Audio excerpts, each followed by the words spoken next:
कौन दुष्ट है? कौन दुष्ट है? दांत।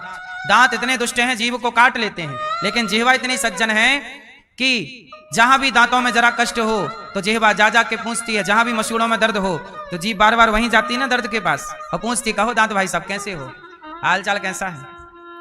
बार बार जिह्वा मसूड़ों का हाल चाल पूछती है, पर दांत काट लेते हैं जिह्वा को तो दांत एक बार भी नहीं पूछते, जीव तुम कैसी हो।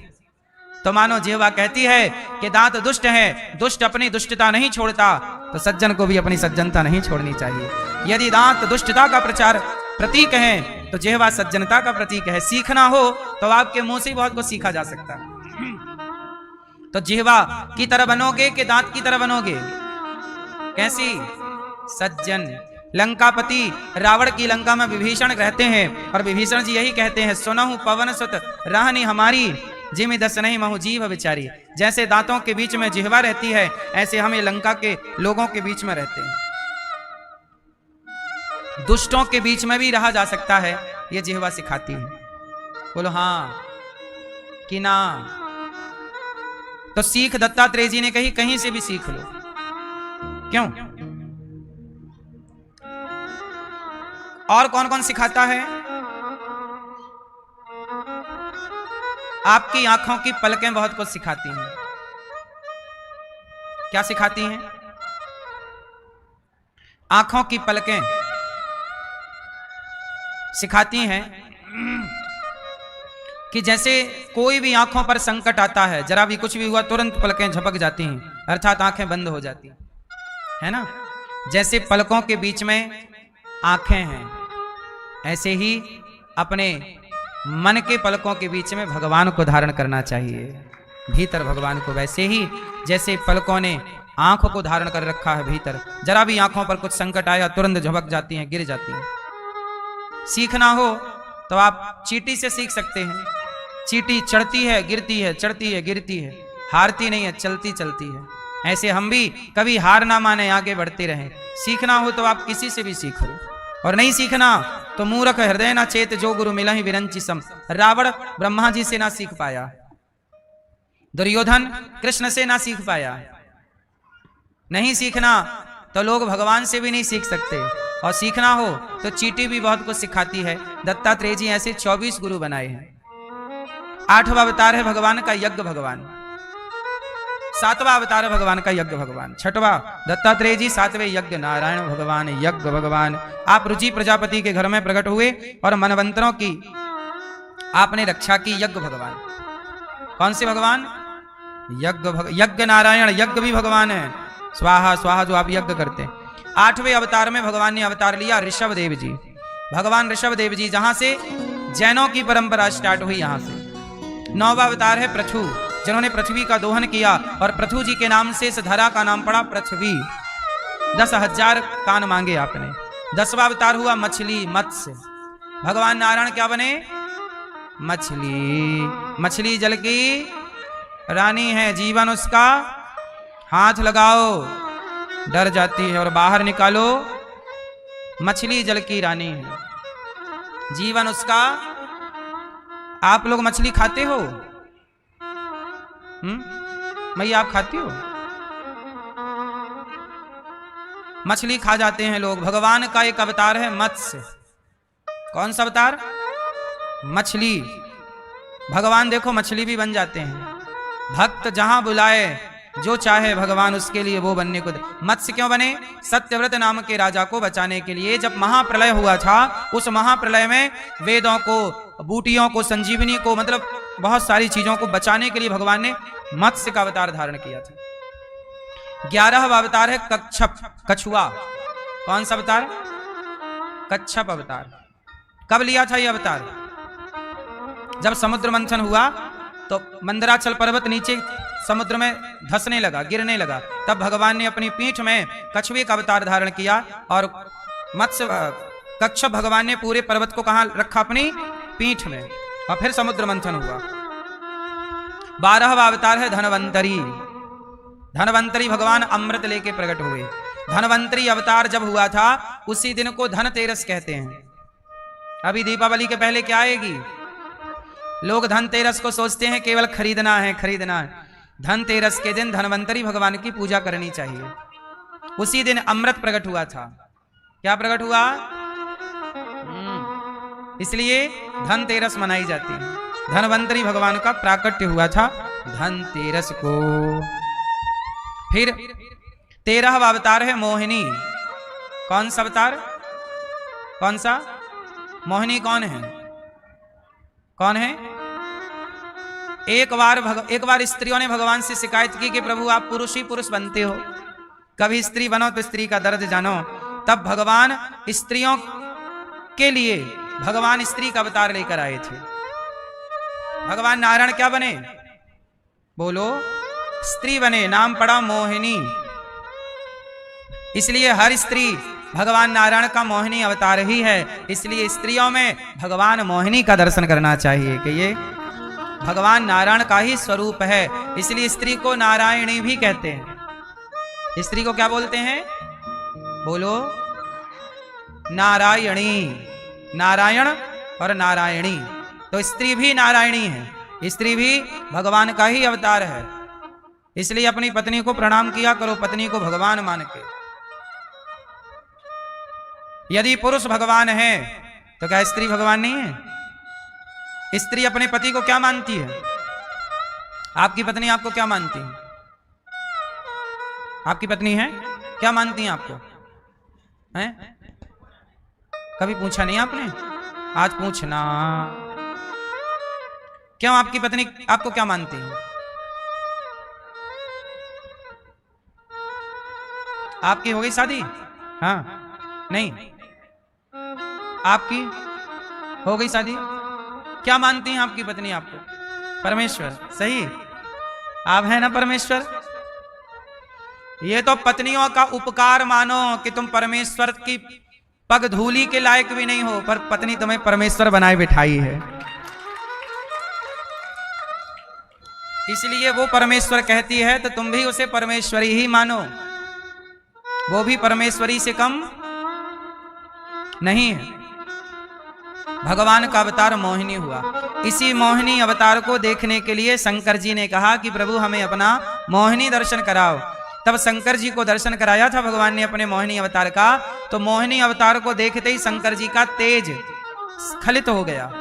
और शंकर जी का जब तेज स्खलित हुआ, मोहिनी को देखकर, मोहिनी भगवान को इतने सुंदर थी भगवान, तो शंकर जी का वह तेज बाद में माता अंजनी के गर्भ में स्थापित किया, जिससे हनुमान जी हुए और वही शंकर सुवन कहलाए। हनुमान जी के प्राकट्य की कथा भी यहीं से है। ठीक है, कथा हमने विस्तार से कई बार सुनाई है हनुमान जी की। 13वां अवतार मोहिनी और 14वां अवतार नरसिंह अवतार। कौन सा अवतार? नरसिंह अवतार। नरसिंह, ये नरसिंह अवतार किसके लिए हुआ? प्रहलाद के पिता बड़े दुष्ट थे। प्रहलाद पर नाना प्रकार का अत्याचार करते थे। प्रहलाद की भक्ति के कारण भगवान नरसिंह बन करके प्रकट हुए। तो नरसिंह अवतार भगवान का 14वां अवतार है। 15वां अवतार वामन। कौन सा अवतार? कौन सा? वामन। ये वामन अवतार किसके लिए लिया? क्यों भैया? बेटा बताओ, भगवान का वामन अवतार किसके लिए हुआ था? आप बताओ। वामन अवतार नहीं बताओगे? गुस्सा हो क्या? आप बताओ। हाँ, राजा बलि यज्ञ कर रहे थे नर्मदा के किनारे। 100वां यज्ञ चल रहा था। 100वां यज्ञ हो जाता तो राजा बलि इंद्र बन जाते, और इंद्र ऑलरेडी पुरंदर नाम के राजा थे। तब भगवान ने कहा कि इंद्र तुम बाद में बनना, पहले मुझे 3 पग भूमि का दान करो। तो 3 पग भूमि का संकल्प लेकर के पहले पग में पाताल, दूसरे पग में सत्यलोक, और तीसरा पग कहां रखा? राजा बलि के मस्तक पर। वामन भगवान ने उन्हें पाताल का राजा बनाया। आगामी मनवंतर में राजा बलि को भगवान देवराज इंद्र बनाएंगे। ये अवतार है वामन अवतार 15वां। जहां जिस अवतार की जरूरत पड़ती गई, भगवान वहां वो अवतार लेते चले गए। 16वां अवतार है परशुराम जी। परशुराम जी कौन? जिन्होंने सहस्त्रार्जुन को मारा था। किसको मारा? ये सहस्त्रार्जुन रावण से कई गुना बलवान था। सहस्त्रार्जुन की एक बार क्या हुआ, सहस्त्रार्जुन ये नर्मदा के तट पर रहा करता था। तो सहस्त्रार्जुन एक बार स्नान कर रहा था नर्मदा जी में। कहते हैं नर्मदा जी में जब वो स्नान करता तो उसके हाथ बहुत सारे थे, सहस्त्र हाथ वाला था। उसके हाथों से उसने नर्मदा जी की धारा को रोक ली, पानी ही पानी हो गया। वहां रावण आया, रावण ने देखा ये कौन है, तो रावण ने युद्ध करना चाहा। तो सहस्त्रार्जुन ने रावण को पकड़ा और अपनी पत्नियों के हवाले कर दिया। सहस्त्रार्जुन की पत्नियां रावण को ले गईं और रावण को खड़ा कर दिया पाताल में, और उसके सिर पर दिया जलाया करती सहस्त्रार्जुन की पत्नियां। सहस्त्रार्जुन के बच्चे रावण को खिलौना जान के खेला करते रावण के साथ कि 10 सिर वाला खिलौना। इतना बलवान था सहस्त्रार्जुन कि रावण जैसों को यो मसल देता तो रावण समाप्त हो जाता। ऐसे सहस्त्रार्जुन को परशुराम जी ने मारा था। किसने मारा? भगवान परशुराम जी। ये 16वां अवतार है। 17वें अवतार में वेदव्यास जी प्रकट हुए। सत्यवती के गर्भ से महर्षि पराशर जी के द्वारा वेदव्यास जी नर्मदा मां के तट, यमुना मैया के तट पर कहां प्रकट हुए? यमुना जी के तट पर। इसलिए वेदों का विस्तार किया इन्होंने, इसलिए नाम पड़ा वेदव्यास जी। कृष्ण द्वैपायन भी इन्हें कहते हैं। क्या नाम है? कृष्ण द्वैपायन। 18वें अवतार में भगवान श्री राम। कौन? राम। अच्छा ये बताओ राम कौन है? बोलो, राम कौन है? नारायण ही राम बन गए, नारायण ही परशुराम बन गए, नारायण ही मोहिनी बन गए, नारायण ही वामन बन गए, नारायण ही नरसिंह बन गए। इसलिए किसी भी अवतार और किसी भी नाम में भेद नहीं मानना चाहिए।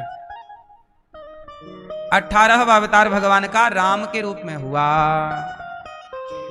19वां अवतार है बलराम जी। कौन? कृष्ण के बड़े भैया कौन सा अवतार? 19वां। और 20वें अवतार भगवान श्री कृष्ण। 21वें अवतार बुद्धावतार, बुद्ध भगवान। 21वें अवतार कौन? बुद्ध भगवान। 22वें अवतार हरि अवतार। 22वें अवतार कौन? जोर से। हरि अवतार किसके लिए लिया? हरि अवतार भगवान ने 2 बार लिया। एक हाथी को बचाने हरि बने और एक ध्रुव जी को दर्शन देने के लिए हरि बने। ध्रुव जी और हाथी को बचाने गजेंद्र। 2 बार भगवान ने हरि अवतार लिया। 23वां अवतार है हंस। कौन सा अवतार? हंस। हंस बन के भगवान ने ब्रह्मा जी को वेदों का उपदेश किया था। और 24वां अवतार होगा इसी कलयुग में संबल ग्राम में विष्णु यश नाम के ब्राह्मण के यहाँ कल की अवतार होगा, अभी हुआ नहीं है। ये 24 अवतार, ये भगवान के 24 अवतार हैं। किनके अवतार? भगवान नारायण। भगवान कितने हैं? एक। उनके अवतार बहुत हैं। अब आप लोग हमसे एक सवाल करो कि महाराज जी ये बताओ भगवान को इतने सारे अवतार लेने की क्या जरूरत पड़ी? अल्लाह के तो अवतार होते नहीं है। अल्लाह तो अपने उनको भेजता रहता है पैगंबरों को। तो भगवान क्या किसी को भेज नहीं सकते थे जो खुद आना पड़ा? तो सुनो, ऐसा है भगवान के बहुत अवतार क्यों हुए। अब कारण सुनो इन अवतारों के पीछे का। नींद आए भैया तो बताना, लोरी सुनाएंगे मस्त हैं? हाँ, जिनको नींद आवे बता दियो मेरी माँ, लोरी हम रट के आए हैं।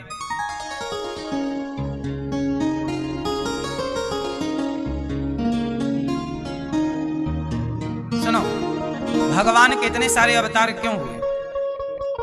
इसलिए हुए, देखो हिरण्यकश्यपु ने वरदान मांगा, ना मैं दिन को मरूं ना रात को, ना ब्रह्मा के बनाए किसी व्यक्ति से मरूं, ना मनुष्य से मरूं, ना देवता से मरूं, ना राक्षस से मरूं, किसी से नहीं। तब भगवान ने हिरण्यकश्यपु को मारने के लिए अलग ही अवतार लेकर आए, नरसिंह।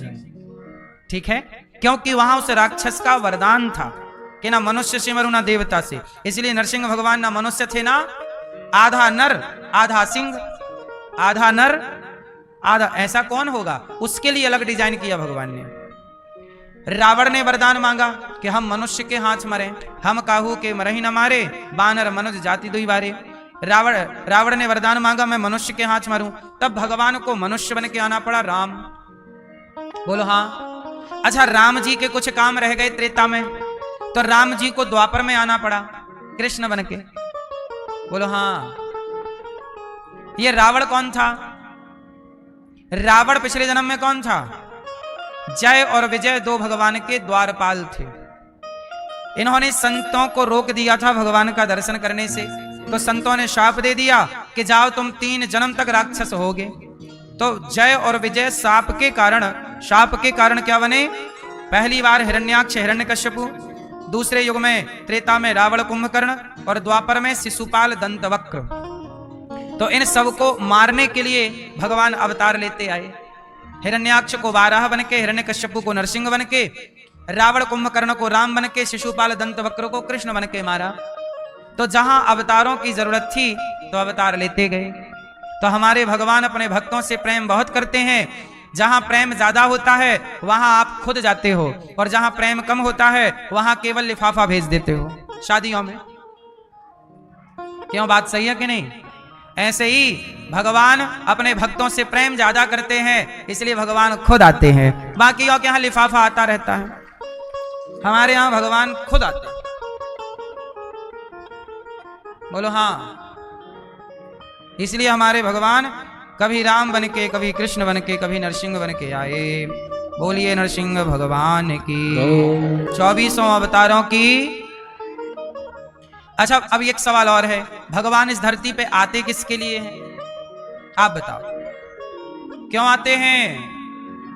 परित्राणाय साधूनाम विनाशाय च दुष्कृताम धर्म संस्थापनार्थाय संभवामि युगे युगे। जब जब इस धरती पर धर्म की हानि होती है, जब जब धर्म संकट में आता है, धर्म कमजोर पड़ता है, तब तब धर्म को मजबूत करने के लिए भगवान अवतार लेकर के आते हैं। इसलिए धर्म की हानि मत होने दीजिए। किसकी हानि? धर्म की हानि क्या है भैया? मोबाइल वाले भैया बताएंगे धर्म की हानि क्या है। जब जब हो या धर्म की हानि, बाढ़े असुर अधम अभिमानी, तब तब धरि प्रभु विविध शरीरा। बताओ धर्म की हानि किसे कहते हैं? ये धर्म की हानि क्या है? आप बताओ भैया, पीछे वाले बताओ। प्रभु आपसे पूछ रहे हैं। हाँ हाँ हाँ हाँ, आपसे बैठे बैठे बताओ। धर्म की हानि होती है ना? क्या है ये धर्म की हानि? बैठे बैठे बताइए बिंदास, बोलो।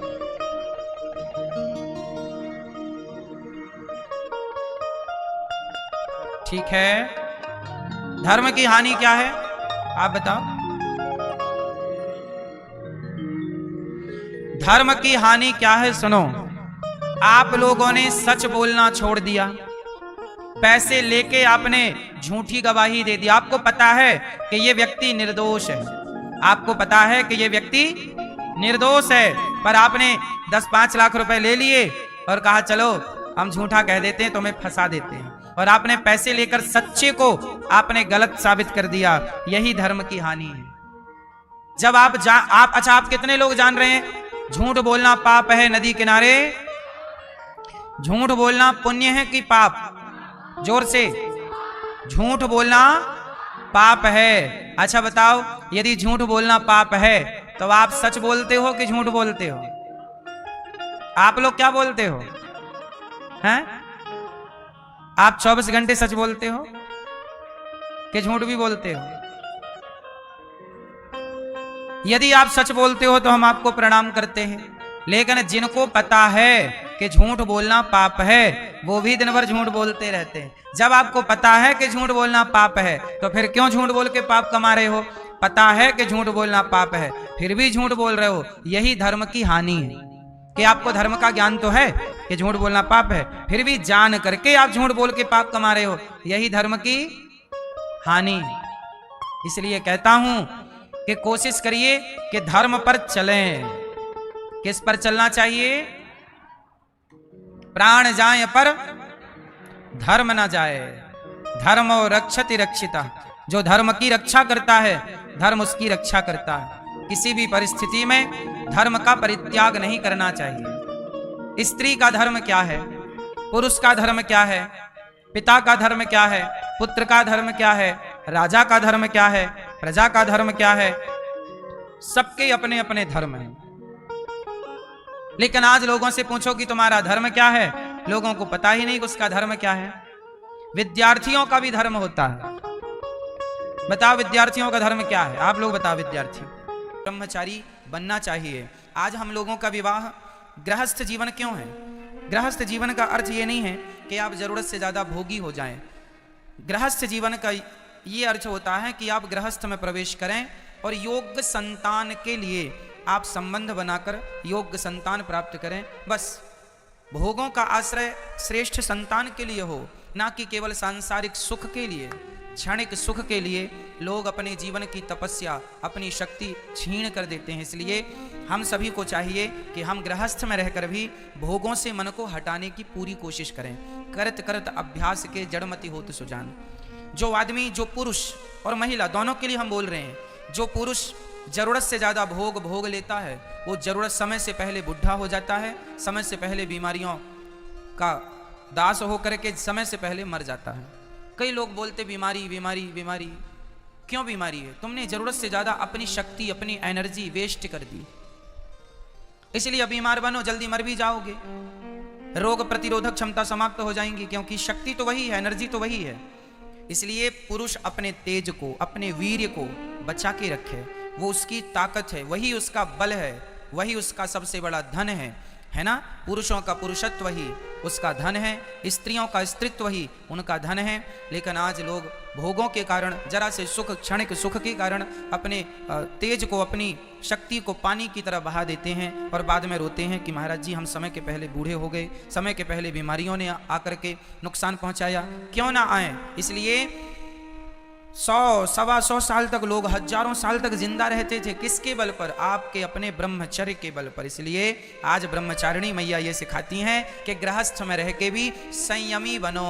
संयम से रहोगे तो गृहस्थ में रह के भी ब्रह्मचर्य का पालन कर पाओगे। और यही गृहस्थों का धर्म है। नारी और पुरुष दोनों मन भोगों से हटाएं और भगवान में मन को लगाएं। बहुत भोग लिया, भोग देख लिया, सुख कितना है, अब बस करो, बस करो, भगवान का चिंतन करो। नहीं तो सच कहें ये भोग हमें ठग रहे हैं, लूट रहे हैं, और अंत में क्या बचेगा? कुछ नहीं। शरीर में नाभि के नीचे जो शक्ति निकल गई वो वासना है, और जो तेज नाभि के ऊपर आ गया वही भगवान की उपासना है। शक्ति आपके पास देखो है। अब वो शक्ति चाहे तो संसार के भोगों में खर्च कर लो, चाहे भगवान की प्राप्ति में लगा लो, उतनी ही है। शक्ति तो उतनी ही है हमारे पास, अब उसका उपयोग क्या करना आपकी मर्जी। इसलिए भगवान में अधिक मन लगे और संसार से मन धीरे धीरे धीरे धीरे धीरे। देखना इंद्रियों के न घोड़े बढ़े, इनमें संयम के हरदम ये कोड़े पड़े। अपने रथ को सुमार्ग लगाते चलो, मन से गोविंद गोपाल गाते चलो। मन को भगवान में लगाओ और भगवान का चिंतन करते हुए आज द्वितीय दिवस की आराधना 2 कन्याओं को भोजन करा के और माँ भगवती से आशीर्वाद लो कि माँ हम सदा ब्रह्मचर्य का पालन करें और सदा हमारा मन भोगों से दूर रहे। पराई स्त्री पराई पुरुष से मन सदा दूर रहे। स्वप्न में भी मन इतना पवित्र कर लो कि स्वप्न में भी पराई नारी पराई पुरुष का स्वप्न में भी चिंतन ना हो, कभी स्मृति ना बने। ऐसा भगवान से, माँ भगवती से प्रार्थना करनी चाहिए। माँ मेरी इंद्रियां, मेरा मन पवित्र हो जाए, निर्मल हो जाए। यशोदा माँ के गर्भ से भी ये कन्या ने जन्म लिया था। कन्या का नाम था, कन्या उसी कन्या का। अब कोई पूछ ले आपसे कि बताओ ये नवरात्रि माँ भगवती का जन्म कहां से हुआ, तो माँ भगवती की माता का नाम है यशोदा। जब देवकी माता ने कृष्ण को जन्म दिया उस समय यशोदा माँ ने भी एक कन्या को जन्म दिया था। अदला बदली हो गई। देवकी के बेटे को यशोदा के पास छोड़ दिया और यशोदा की बिटिया को कंस ने पत्थर पर पटकना चाहा। वही कन्या हाथ से छूटकर आकाश में अष्टभुजा धारण करके मां भगवती खड़ी हो गई।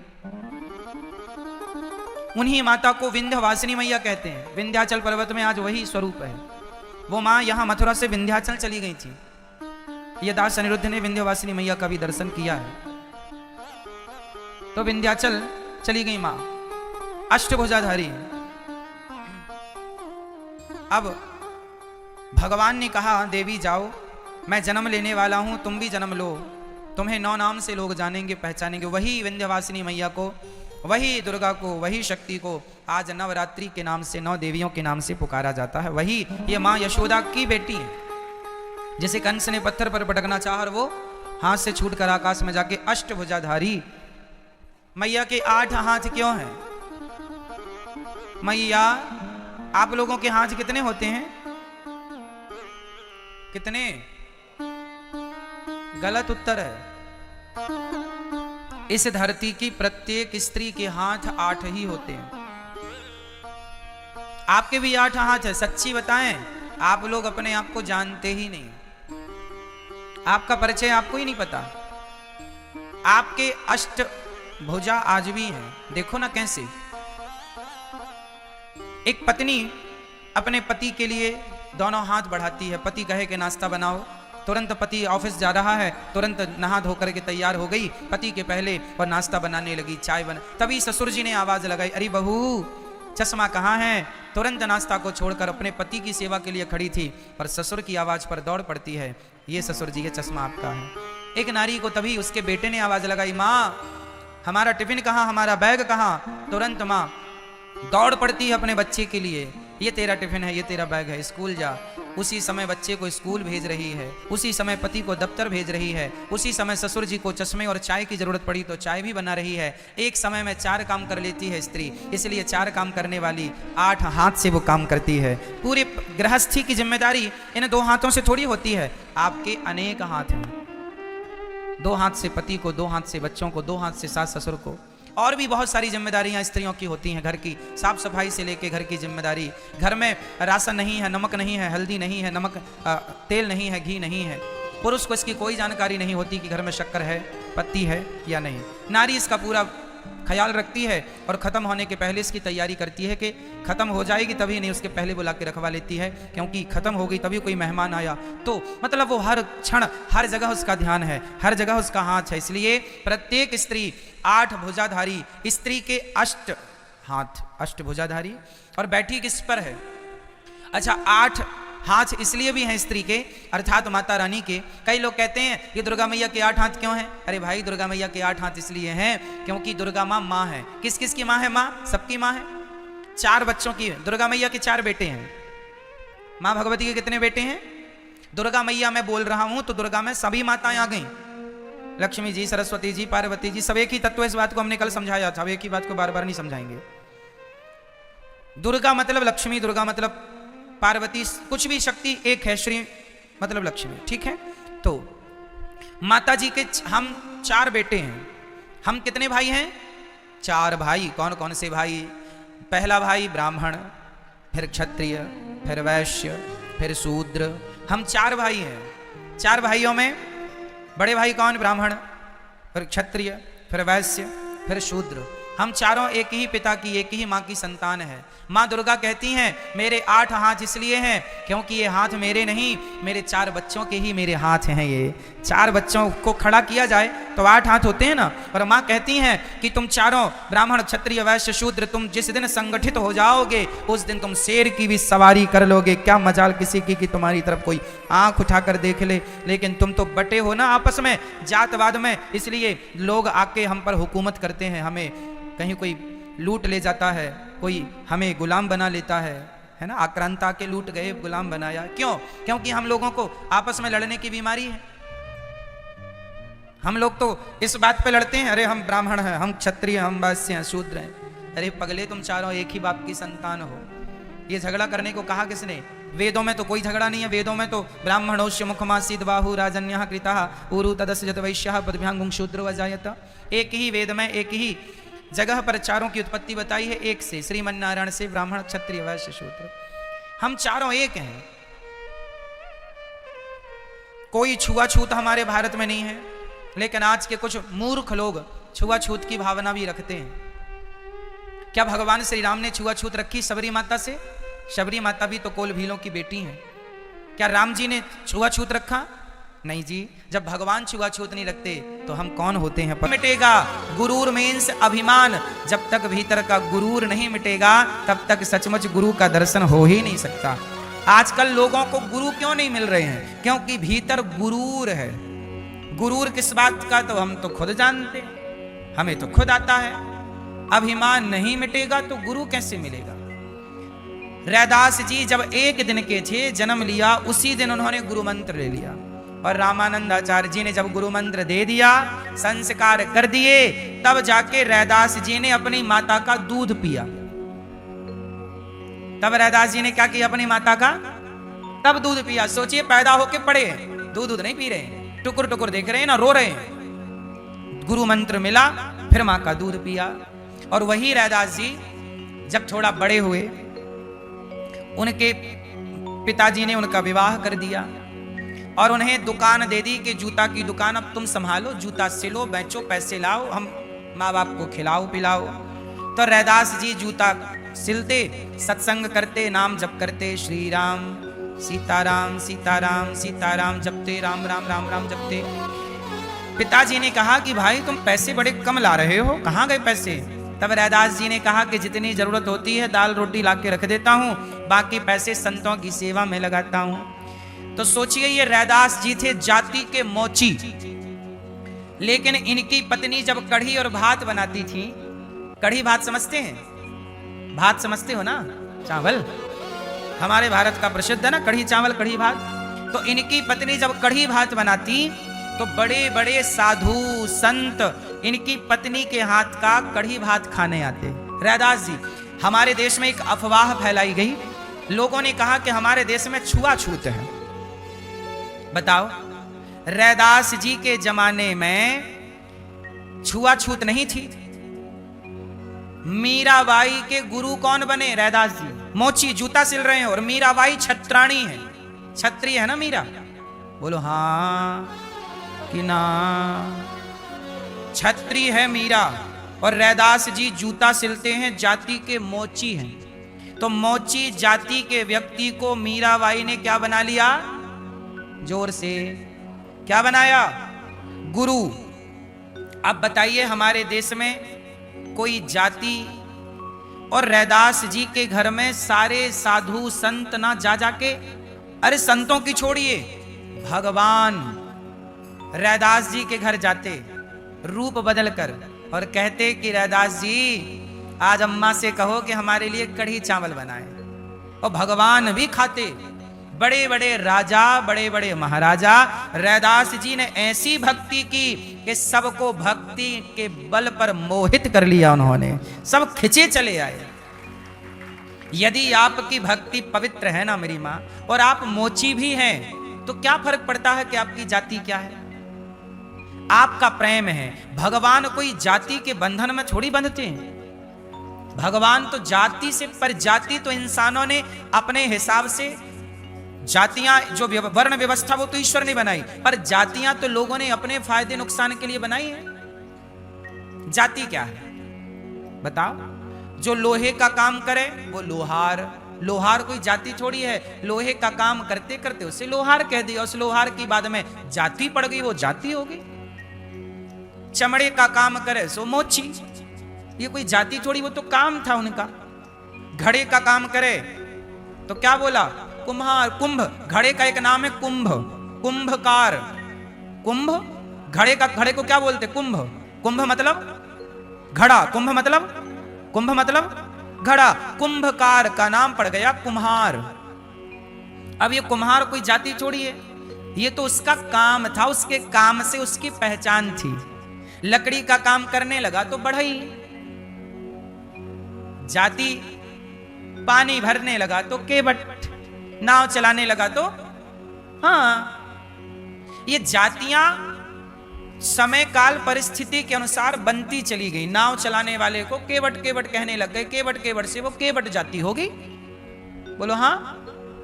इसलिए आपस में कभी ना लड़ना चाहिए कि तू इस जाति का, मैं इस जाति का। नहीं, हम सब एक जाति के हैं। हमारे आराध्य राम है, हमारी माता भारत माता है, हमारी जाति है सनातन हिंदू धर्म, हमारी सनातन जाति है, हम एक जाति के हैं।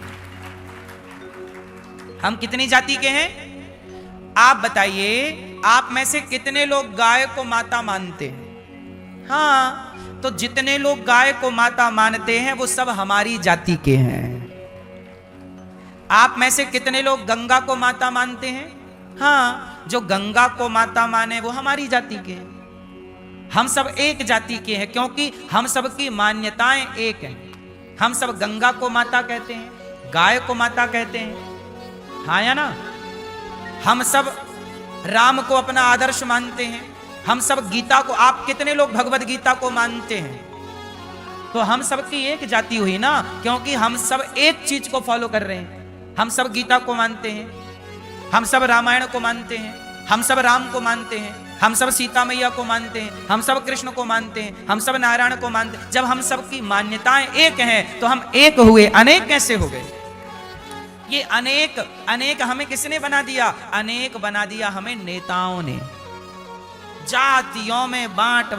ये बताओ, जाति प्रमाण पत्र अनिरुद्धाचार्य बनाता है कि सरकारें बना बना के दे रही हैं? बोलो। लोग कहते हैं पंडितों ने जाति बनाई। अरे पंडितों ने जाति बनाई होती तो जाति प्रमाण पत्र पंडित बना रहा होता, पर जाति प्रमाण पत्र तो सरकार बना बना के बांट रही है। अब समझो कि बदनाम बेचारे पंडित हैं और बना, खेल कुछ और है। बोलो हाँ कि ना? इसलिए हम कहते हैं जाति प्रमाण पत्र में एक ही बात लिखनी चाहिए, हम सब सनातनी हैं। ये सनातन जात है, हिंदू। गर्व से कहो हम हिंदू हैं, सनातनी, सत्य सनातन। क्यों? एक जाति के हैं हम सब लोग, हाँ या ना? तो मोची हैं हमारे रैदास जी, और रैदास जी की कथा बड़ी श्रद्धा से रैदास जी प्रभु का गुणगान करते हैं। और रैदास जी की प्रभु का गुणगान जब करते हैं तो प्रभु ही आ जाते हैं उनके गुणगान में। इसलिए क्या फर्क, आपकी क्या जाति है मेरी मां मुझे नहीं पता, लेकिन आप जब प्रभु के लिए रोएंगी, प्रभु से प्रेम करेंगी, तो आपका वो प्रभु से किया गया प्रेम आपको, आपकी जाति को, आपके कुल को, आपके खानदान को इतना पवित्र कर देगा कि आपके दर्शन से बड़े बड़े पंडित पवित्र हो जाएंगे। रैदास जी के दर्शन से बड़े बड़े पंडित पवित्र हो जा रहे हैं। बोलो हाँ कि ना? मीराबाई के गुरु बन गए रैदास जी। वस्तु मीराबाई क्या बोली? वस्तु अमोलक दी मेरे सतगुरु, कर कृपा अपनायो। मैंने कृपा करके अपनायो और पायो जी मैंने राम रतन धन पायो। वस्तु अमोलक दी मेरे सतगुरु, कर कृपा, मेरे सतगुरु ने मुझे अनमोल वस्तु दी। मीराबाई गा रही, और मीराबाई को कौन सा मंत्र दिया? राम मंत्र दिया गुरु जी ने। और मीराबाई, राम और कृष्ण दोनों एक हैं, तो मीराबाई कहती मेरे तो गिरधर गोपाल, दूसरों ना। ये मीरा, सोचिए रैदास जी की चेली ऐसी है। रैदास जी की चेली कौन? रैदास जी की चेली ऐसी है, तो सोचो रैदास जी कैसे रहे होंगे। इसलिए मेरी मां,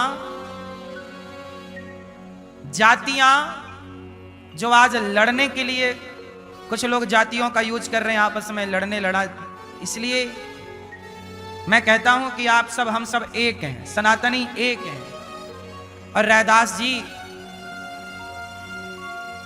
एक दिन क्या हुआ, रैदास जी जूता सिल रहे थे, तभी भगवान आए साधु बनकर और पारस मणि लेकर आए।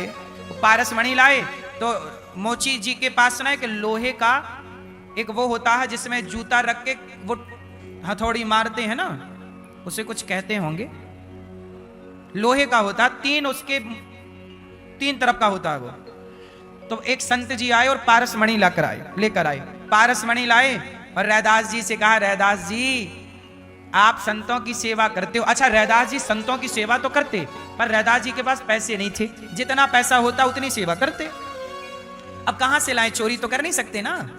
तो रैदास जी के पास भगवान आए और भगवान ने रूप बदलकर संत बन के आए, कहा ये पारस मणि है, लो रैदास जी इस मणि को आप ले लो, और आप जहां लोहे में टच करोगे, तो भगवान ने उनके लोहे में टच कर दिया, उस लोहे में जिसमें जूता रख के वो हथौड़ी से मारते थे, और जैसे ही जूते उसमें टच किया वो लोहा बन गया सोना, और कहा ये लो पारस मणि, अब तुम्हारे पास पैसा रहेगा, तुम संतों की सेवा करना। रैदास जी बोले, हे साधु ये अपनी मणि उठाओ और जाओ। और आपने क्या किया, मेरा नुकसान कर दिया। मैं लोहे के उस मैं जूता ठीक करता था, आपने सोने का बना दिया, अब जूता थोड़ी ठीक होगा। अब रैदास जी गए और वो सोना पूरा पूरा ले गए और गंगा जी में फेंक आए। ये लो, पूरा सोना गंगा जी में डाल दिया। तो संत जी ने कहा ये मणि ले लो, पारस मणि है, इससे तुम संतों की सेवा करना, धर्मशाला बनाना, पैसे होंगे तो काम होगा। रैदास जी बोले मैं माया में उलझना नहीं चाहता, इसलिए मैं जूता सिल के ईमानदारी से जितना कमाऊंगा उसी से सेवा करूंगा। वो भगवान नहीं माने, तो भगवान ने कहा अच्छा आज नहीं ले रहा है, शायद कल ले ले। तो बोले ये रख लो। तो रैदास जी बोले तुम नहीं मान रहे हो तो एक काम करो, हमारी झोपड़ी में ऊपर खोस दो। घास की झोपड़ी थी, ऊपर खोस देना समझ रहे हैं, खोस दो मतलब रख दो, ऊपर खोस दो।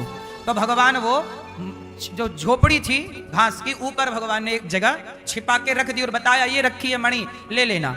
अब ऐसा करने के बाद 1 साल के बाद फिर भगवान लौटे वही साधु कि चलो अब तो रैदास जी शायद मणि लेकर के और कर रहे होंगे सेवा। जब आए तो रैदास जी उसी झोपड़ी में बैठकर जूता सिल रहे हैं। संत ने कहा महाराज जब आपके पास पारस मणि है तो आप काहे जूता सिल रहे हो।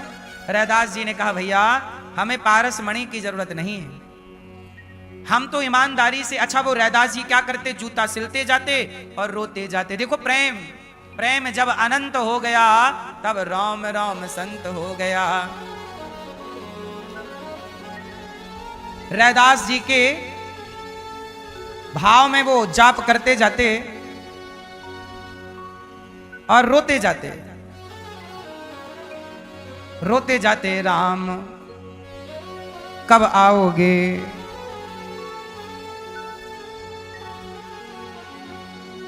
अब रोते जाते रैदास जी और रैदास जी कहते जाते प्रभु कब आओगे, प्रभु कब आओगे।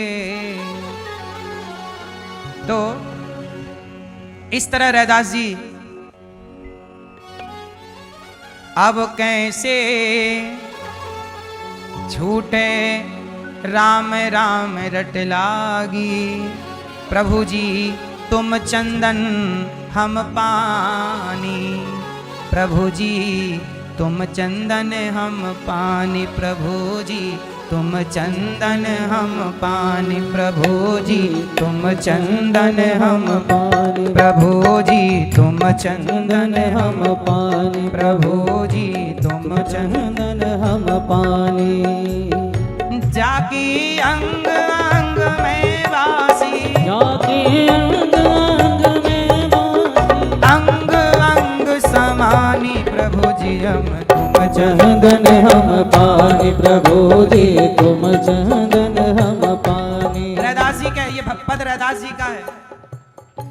प्रभु जी तुम चंदन हम पानी, प्रभु जी तुम चंदन हम पानी।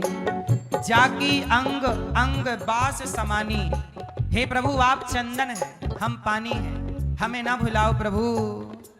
हे श्याम सुंदर हे रघुनंदन, हाँ प्रभु जी तुम घन वन हम हैं मोरा, प्रभु जी तुम घन वन हम हैं मोरा। तुम जंगल हो और हम उस जंगल के एक मोर हैं। हे प्रभु जैसे चितवत चंद चकोरा, हे नाथ।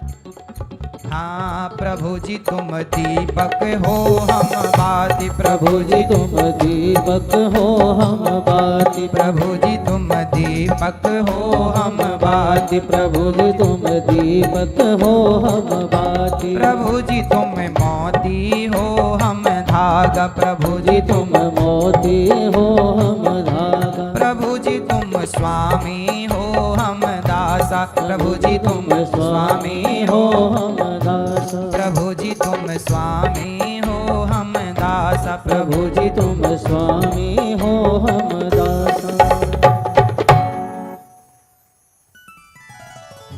ऐसी भक्ति करे रे दासा, ऐसी भक्ति करे रे दासा, अरे तुम स्वामी हम दासा, प्रभु जी तुम स्वामी हम दासा।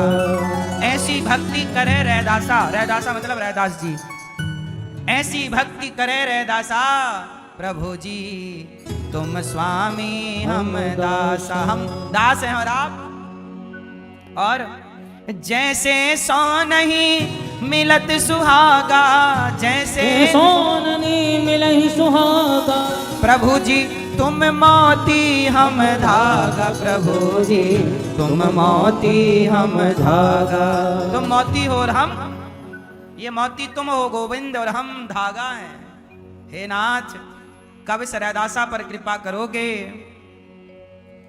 जाकी ज्योति बरे दिन राती, जाकी ज्योति बरे दिन राती, बरे मतलब चले, जाकी ज्योति चले दिन राती, जाकी ज्योति जले दिन। अपनी कोई सत्ता है? नहीं नहीं। जैसे घड़े में सत्ता मिट्टी की है जी। पर व्यवहार में घड़ा बोला जाता है, उसी तरह इस संसार में आप जो देख रहे हैं जी। वो सब कुछ सत्ता भगवान की ही है। सी राम मैं सब जग जाने, भगवान के अतिरिक्त किसी की सत्ता नहीं है। पर व्यवहार में क्या बोला जाता है कि स्त्री है, ये पुरुष है, ये। अच्छा एक बात बताओ, ये क्या है? सर ये क्या है? दुपट्टा सर, रुमाल दुपट्टा, रुमाल, कपड़ा है जी। और ध्यान से देखो क्या है?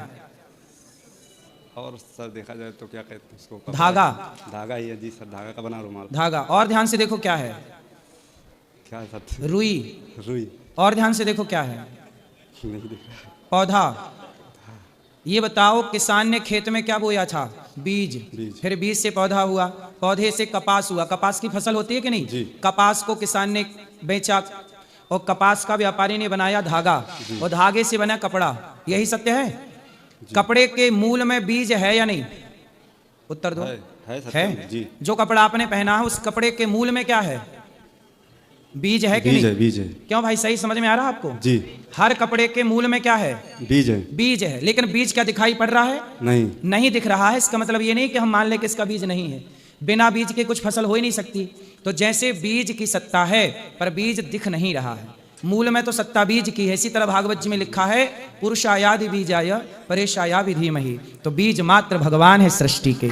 इसलिए जो दिख रहा है वह ईश्वर है, ईश्वर के सिवा कुछ नहीं। आप कह रहे हो कि आपने भगवान देखा, मैंने देखा और देख रहा हूं। मेरे सामने आप जो लोग बैठे हैं कौन हैं?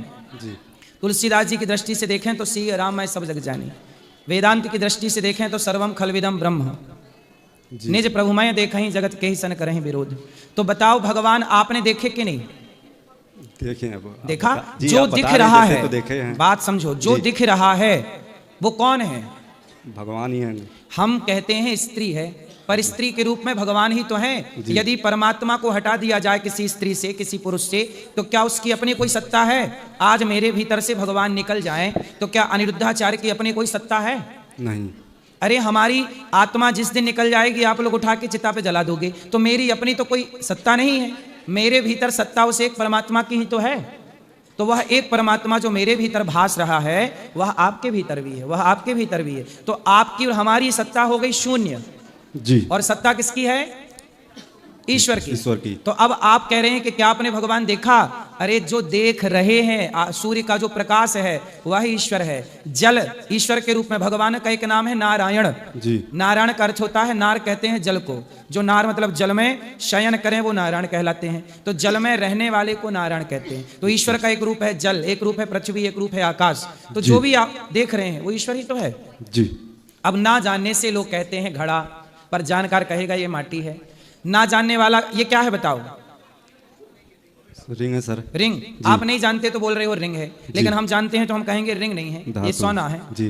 तो अज्ञानवश ये रिंग दिखता है, पर ज्ञान से देखो तो ये धातु दिखती है। जी। अज्ञान से देखो तो स्त्री पुरुष दिखते हैं, पर ज्ञान से, विवेक भक्ति की दृष्टि से देखो तो हर जगह ईश्वर ही ईश्वर है। जी सर। एक क्वेश्चन और है सर। जी। कर्म और भाग्य से सर, यदि सब कुछ भाग्य में पहले से लिखा है तो फिर कर्म करने का महत्व क्या है? हाँ देखो ऐसा है, भाग्य क्या है, कर्म क्या है, भाग्य। पहले ये समझो, कर्म कितने प्रकार का होता है? संचित, क्रियमाण और प्रारब्ध। कर्म 3 प्रकार का होता है। जी। बोलो हाँ। हाँ। 3 प्रकार कौन सा? जैसे क्रियमाण कर्म, जैसे एक मजदूर, जी। जैसे एक मजदूर मजदूरी कर रहा है तो जी। क्रिया कर रहा है तो वो क्रियमाण कर्म हो गया, कर रहा है ना। जी। अब कर रहा है तो शाम को उसे 500 रुपए मिले, तो जो क्रिया किया, कार्य किया, उससे उसे कितना प्रॉफिट हुआ? 500। तो क्रियमाण से बना संचित, तो क्रिया किया तो संचित के रूप में 500 रुपए मिल गए। बोलो हाँ, जी हाँ। संचित वही है। फिर 500 रुपए का उसने पत्नी की साड़ी खरीदी या बच्चों की मिठाई खरीदी, तो जो क्रियमाण कर्म था, जो किया था, उसी से संचित हुआ, और जो संचित हुआ उसी से उसने मिठाई खरीदी या साड़ी खरीदी या जहर खरीद ली। तो भाग्य क्या है? जो हम कर्म करते हैं, बच्चा एग्जाम में कर्म करेगा, लिखेगा, तब तो उसके भाग्य में 100 नंबर या 50 नंबर आएंगे। अब कर्म ही ना करे तो क्या उसके भाग्य में कोई नंबर होगा? तो कर्म से भाग्य का निर्माण होता है। जी सर। कर्म से कौन बनता है? भाग्य लंगड़ा है। भाग्य क्या है? लंगड़ा है। भाग्य को गति कौन देता है? कर्म। जो हम कर्म करते, अच्छा तो अच्छा, भला कीजिए भला होगा, बुरा कीजिए बुरा होगा। जी। पेड़ बोए बबूल का तो आम कहां से आए? जी। जैसी करनी वैसी भरनी। तो कर्म अच्छा होगा तो भाग्य अच्छा होगा। इसलिए कर्म श्रेष्ठ है। अच्छा कर्म करोगे तो अच्छा भाग्य बनेगा, बुरा कर्म करोगे तो बुरा भाग्य बनेगा। तो कर्म से भाग्य का निर्माण होता है। तो कर्म जो है वो पिता है और भाग्य जो है पुत्र है। जी। एक क्वेश्चन और है सर। जी। दुख का कारण सर। दुख का कारण है। दुख का कारण क्या है? अगर ईश्वर शक्तिमान और दयालु है तो संसार में मासूम को इतना पीड़ा और दुख क्यों मिलता है? भगवान तो बड़े दयालु हैं। इतने दयालु हैं कि आप तो कुत्ता बनने के लायक थे, 84 लाख योनियों में भटक रहे थे। जी। लेकिन भगवान ने आपको कुत्ता बिल्ली की योनि से निकाल कर, 84 लाख योनियों से निकाल कर मनुष्य बनाया। बड़े भाग्य मानुष तन पावा, सुर दुर्लभ सद ग्रंथन गावा। हिरत सदा माया कर प्रेरा, काल कर्म स्वभाव गुण घेरा। दुर्लभो मानुषो देहो देहि नाम क्षण भंगुरः, तत्रापि दुर्लभम मन्ये वैकुंठ प्रिय दर्शनम। बड़ी भाग्य से मानव शरीर मिला। 84 लाख से ईश्वर ने हमें निकाल लिया, तो ये ईश्वर की दयालुता सिद्ध हो गई। बोलो हाँ। जी। दयावान, इसलिए भगवान का नाम है दीन दयाल। जो हम जैसे पापी दीनों पर दया करें वो दीन दयाल। अब आपने कहा कि ईश्वर दयावान है, तो बलात्कार क्यों हो रहा है, चोरी क्यों हो रही है, गलत काम क्यों हो रहा है? यही सवाल है। वही सवाल। जी। सुनो, ऐसा है कि ईश्वर ने तो आपको मानव शरीर दिया है, जी। समझदारी दी है, बुद्धि है कि नहीं? जी। अच्छा, मैं आपसे कहूं कि आग में कूद जाओ, जी। तो आप कूद जाओगे? अरे ऐसे कैसे कूदें? नहीं हाँ, कूदेंगे। मतलब आपको समझ है। जी। बोलो हाँ। जी। तो ये बताओ, जब कोई बलात्कारी बलात्कार कर रहा था तो क्या उसे ये समझ नहीं थी कि ये गलत है? गलत है। तो जब गलत था तो क्यों किया? चोर जब चोरी करता है तो क्या उसे पता नहीं होता कि चोरी करना गलत है? जी। तो क्यों किया? इसका मतलब ईश्वर ने तो बुद्धि दी थी कि तुम सही करो, अच्छे काम के लिए बुद्धि दी थी, अक्ल दी थी, लेकिन आप गलत करने लग गए। तो जो आपने गलत किया है वो गलत का दंड गलत का मिलेगा। इसमें ईश्वर का दोष क्या है? भगवान तो दयावान थे तो आपको बना दिया मनुष्य। अब वो मनुष्य बन के आप गलत काम कर रहे हैं। भगवान थोड़ी कह रहे हैं कि तुम बलात्कार करो। भगवान ने तो जीवन दिया है, बुद्धि दी है, करो अच्छे काम। चोरी करने के लिए थोड़ी भगवान ने जीवन दिया है। भगवान ने दुशासन के पास 10,000 हाथियों का बल था। दुशासन के पास कितने हाथियों का बल था? 10,000। 10,000। तो भगवान ने कहा, पागल, तेरे पास 10,000 हाथियों का बल था, तो ये बल तुझे ईश्वर ने इसलिए दिया था कि तू किसी अबला नारी पर अत्याचार हो रहा हो तो बचाना, क्योंकि तू बलशाली है, तू उसका भला करना। लेकिन ये क्या मतलब हुआ कि तू इतना बलशाली होके तू ही कपड़े उतारने लग गया द्रौपदी के? तो जब आप अपने बल का दुरुपयोग करोगे तो नाश होगा। रावण ने अपने पावर का दुरुपयोग किया कि नहीं? किसी की औरत को चुरा लेना, किसी की पत्नी को चुरा लेना सही है? नहीं। तो क्या भगवान ने कहा था कि तुम हमारी पत्नी चुरा लो? नहीं। जब आप करते हैं गलत, आपके पास ईश्वर ने समझ दे रखी है, तो अपने विवेक से क्यों नहीं सोचा? इसलिए आपके कर्मों का फल आपको ही मिलेगा। आपके पाप का जिम्मेदार आप ही हैं, भगवान जिम्मेदार नहीं। भगवान ने तो दया दी सबके अंदर, और दया से आपको मनुष्य बनाया। अब मैं आपको काम दे रहा हूं कि भाई साहब, आप यहां रसोई चल रही है, जाओ सबको रोटी बांटना। लेकिन मैं आपको रोटी बांटने की जिम्मेदारी दूं और आप जाएं और वहां लोगों से लड़ने लग जाएं। तो मैंने तो आपको भेजा था सेवा के लिए, पर आप ही लड़ने लग गए। इसमें मेरी गलती है कि आपकी गलती है? किसकी गलती है? उसमें हमारी ही गलती है। ऐसे ही भगवान ने आपको यहाँ भेजा किसी और काम के लिए, जाओ भला करना, अच्छे काम करो। लेकिन यहाँ के लोग चोरी डाका डाल रहे हैं, तो ये थोड़ी भगवान ने कहा था? तो इसके अपराधी कौन है? अब हम ही लोग हैं सर, जो गलती करेगा खुद वही। भगवान तो दोषी नहीं है ना? भगवान दोषी नहीं, मगर सर क्या कहते हैं उसमें क्वेश्चन जो है, क्वेश्चन तो दूसरी टाइप का। महियान, भगवान बड़े से बड़े हैं और छोटे से, ऐसा कोई भी सिस्टम नहीं बना कि वो आत्मा को देख ले। कोई भी माइक्रोस्कोप ऐसा नहीं है जो आत्मा की बारीकी और सूक्ष्मता को देख सके, लेकिन आत्मा है। अब आप कहते हैं कि आत्मा कहाँ जाती है, यही सवाल है जी। सुनो, जब आदमी मरता है तो आत्मा कहाँ जाती है? अच्छा ये बताओ कि आपका चित्र 10 दर्पण रख दिए जाए आपके सामने, दर्पण, तो आप एक हैं, आपके सामने 10 दर्पण होंगे तो आप कितने हो जाओगे? 10 हो जाएंगे। आपके प्रतिबिंब क्या है? एक। आप बिंब हो। ईश्वर का अंश, ईश्वर अंश जीव अविनाशी, ईश्वर का अंश ईश्वर में मिल जाता है और जो आपने पाप पुण्य किए हैं वो सूक्ष्म शरीर नरक और स्वर्ग का गामी हो जाता है। जी। सूक्ष्म शरीर, शरीर तीन तरह के होते हैं, स्थूल, सूक्ष्म और कारण। ये सब